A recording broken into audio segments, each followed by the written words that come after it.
बात छत्तीसगढ़ की करते हैं, जहां एक बहुत बड़े ओबीसी नेता की घेराबंदी करने की कोशिश हो रही है। छत्तीसगढ़ की राजनीति में कांग्रेस के दिन अच्छे नहीं चल रहे। पूर्व सीएम भूपेश बघेल के बेटे चैतन्य की शराब घोटाले में गिरफ्तारी के बाद कांग्रेस जैसे सदमे में है। कांग्रेस इसे पॉलिटिकल गिरफ्तारी कह रही है, तो ईडी ने चेतन के घोटाले से लिंक निकालकर कांग्रेस को बैकफुट पर ला दिया है। आज चेतन से मिलने कांग्रेस नेता सचिन पायलट रायपुर पहुंचे, तो बीजेपी ने इसे फिर मुद्दा बनाकर कांग्रेस को घेरा है। चेतन की गिरफ्तारी से छत्तीसगढ़ की राजनीति को कितना बदल जाएगी या कितना असर डालेगी, हमारी इस खबर में देखिए।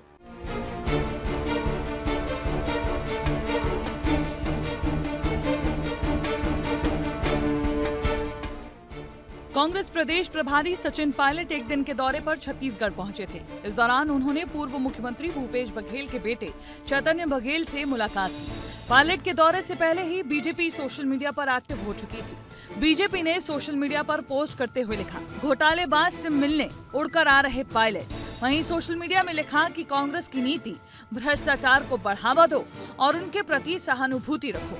बीजेपी जहां सोशल मीडिया में सचिन पायलट को घेरते दिखी, वहीं बयानों के तीखे तेवर भी बीजेपी की तरफ से देखने को मिले। चेतन बघेल जेल पहुंचे हैं, उनको अच्छी तरह से मालूम है। उसके बाद भी अगर ये बोलते हैं तो सिर्फ वो भूपेश परिवार को सांत्वना देने की बात होगी। छत्तीसगढ़ में प्रदेश के पूर्व मुख्यमंत्री भूपेश बघेल के घर ईडी ने 18 जुलाई को तड़के सुबह छापेमार कार्रवाई की थी।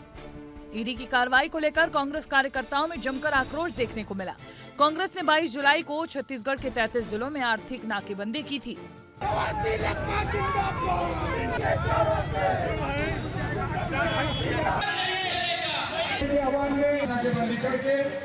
दरअसल छत्तीसगढ़ में कांग्रेस लगातार केंद्रीय जांच एजेंसियों के दुरुपयोग का आरोप लगा रही है। अदानी के मुद्दे पर सरकार को घेरने की कोशिश कर रही है। इस बीच पायलट के दौरे के साथ ही प्रदेश में एक बार फिर बयानों का सिलसिला तेज है। दिल्ली में पप्पू और छत्तीसगढ़ में बिट्टू, यही राजनीति बची है उनकी।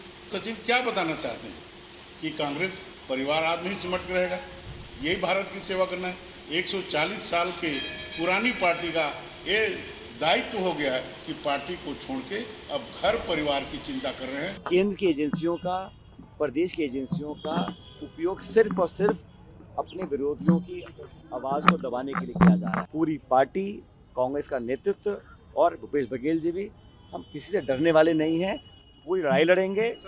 चैतन्य बघेल की गिरफ्तारी के बाद कांग्रेस आक्रामक मोड में है। लगातार प्रदर्शन हो रहे हैं, वहीं सरकार को घेरने की कोशिश की जा रही है। ऐसे में सचिन पायलट का छत्तीसगढ़ दौरा आने वाले दिनों में कांग्रेस को नई रणनीति दे सकता है। अब देखना होगा कि सचिन पायलट के इस दौरे के बाद छत्तीसगढ़ की सियासत में और क्या नया देखने को मिलता है। पूर्व मुख्यमंत्री भूपेश बघेल के बेटे की गिरफ्तारी के बाद से कांग्रेस पार्टी के नेता एकजुट नजर आ रहे हैं। दूसरी ओर कांग्रेस के हाईकमान के द्वारा लगातार पूर्व मुख्यमंत्री भूपेश बघेल को सहानुभूति भी मिल रही है। अब देखने वाली बात होगी कांग्रेस पार्टी ईडी के मुद्दे को लेकर देश सहित प्रदेश में आने वाले दिनों में कितना बड़ा प्रदर्शन करेगी और कब तक चैतन्य बघेल को जेल से रिहाई मिल पाती है। किशन साहू के साथ कोबन साहू, विस्तार न्यूज, रायपुर। तो छत्तीसगढ़ की इस बड़ी राजनीतिक हलचल पर बात करने के लिए हमारे साथ स्टूडियो में राजेश बादल जी हैं। सर, आपको क्या लगता है कि ईडी की ओर से जो चेतन बघेल की गिरफ्तारी की गई है, तो छत्तीसगढ़ की राजनीति में कितना असर डालेगी? क्योंकि चेतन बघेल भूपेश बघेल के बेटे हैं, जो कुछ साल पहले तक छत्तीसगढ़ के बड़े ताकतवर नेता तो हैं ही और राष्ट्रीय स्तर पर भी हैं, और वहाँ के पूर्व मुख्यमंत्री रहे हैं।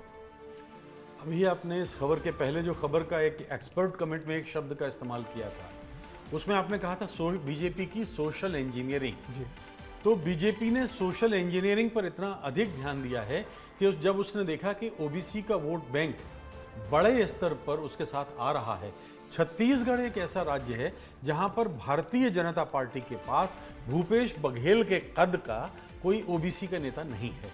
और छत्तीसगढ़ में अगर आप देखें तो बिलासपुर का जो बेल्ट है, आसपास का कोरबा, बिलासपुर का वर्धा जो इलाका है, वहाँ पर ओबीसी का मतदाता बहुत है। तो कई हमने पुराने उदाहरण देखे हैं कि जब ईडी का इस्तेमाल या कुछ इस तरह की संस्थाओं का इस्तेमाल भारतीय जनता पार्टी ने कांग्रेस के नेताओं के साथ किया है, तो ऐसी स्थिति में मुझे लगता है कि आने वाले दिनों में दो इसके परिणाम हो सकते हैं। एक तो ये कि कांग्रेस ने चूंकि सचिन पायलट को भेजा, आपने बताया अभी, तो ओबीसी के नेता को भेजा ताकि ओबीसी वोट बैंक एकजुट रहे।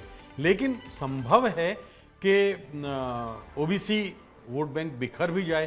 भाई जब आपने लीडर का शिकार कर लिया, बिल्कुल। कमजोर कर दिया, तो फिर मतदाता भी इधर उधर, फौज भी इधर उधर भागती है। तो आपको क्या लगता है कि इस बड़ी गिरफ्तारी से क्या भूपेश बघेल जैसे बड़े नेता का जो राजनीतिक कद है उस पर असर पड़ा है? देखिए, भूपेश बघेल के राजनीतिक कद पर तो फर्क नहीं पड़ा, लेकिन मुझे ऐसा लगता है कि पार्टी के ऊपर जरूर फर्क पड़ेगा, क्योंकि भूपेश बघेल इन दिनों जिस तरह से अपनी पार्टी को लगातार मजबूत करने में लगे हुए हैं, अब बेटे के उधर होने पर, उन्होंने कहा था कि बेटे के जन्मदिन पर जो गिरफ्तारी हुई है, ये इससे मुझे अब तक आज तक ऐसा कोई बर्थडे गिफ्ट दिया है, तो बढ़ता है, ध्यान तो बढ़ता है। एक आदमी, एक नेता पार्टी को मजबूत करने पर लगा हुआ है, लेकिन अब ऐसे में घर में जब झटका लगता है, तो हमने कई उदाहरण देखे हैं बीजेपी के अंदर कि उन्होंने घरों में सेंध, परिवार में सेंध लगाई है। और आपने भी लंबे समय से पॉलिटिक्स देखी है। पहले ये देखा जाता था कि ऐसे मामलों में किसी पॉलिटिशियन के परिवार के लोगों को बचाया जाता था, छेड़ा नहीं जाता था, मगर अब जिस तरीके से ये बड़ी गिरफ्तारी हुई है, तो आपको क्या लगता है कि अब ये सारी सीमाएं भी टूट रही हैं?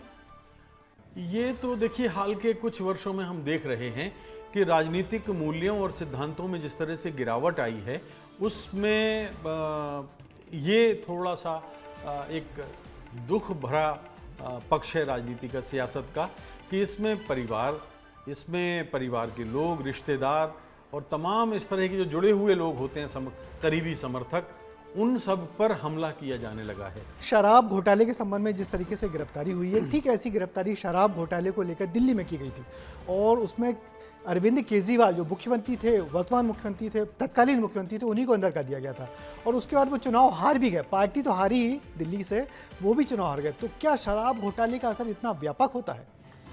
देखिए, शराब घोटाले की जब आपने बात कही है, तो मैं आपको बता दूं कि शराब घोटाला पिछले 3 दशकों में कौन सा ऐसा प्रदेश है जहां शराब घोटाला नहीं हुआ। और शराब बनाने वाली जो कंपनियां हैं, वो अक्सर राजनेताओं को बड़ी संख्या में फंड करती हैं। तो जब वो फंड करती है, वो फंड रुक जाएगा, चुनाव नेता हार जाएगा। आजकल बिना पैसे के कौन सा नेता चुनाव जीतता है, चाहे वो अरविंद केजरीवाल खुद क्यों ना हो। तो इस पूरे मसले पर पॉलिटिकल राउंडअप का एक्सपर्ट कमेंट ये है कि छत्तीसगढ़ में शराब घोटाला अब एक बहुत बड़ा मुद्दा है, जिसमें कांग्रेस विधायक के बाद अब पूर्व सीएम के बेटे को भी जेल जाना पड़ा है। पूर्व सीएम भूपेश बघेल की राजनीतिक छवि को इससे गहरा नुकसान हुआ है, क्योंकि बीजेपी ने इस पूरे मामले में सख्ती बरतने में जरा भी कसर नहीं छोड़ी है।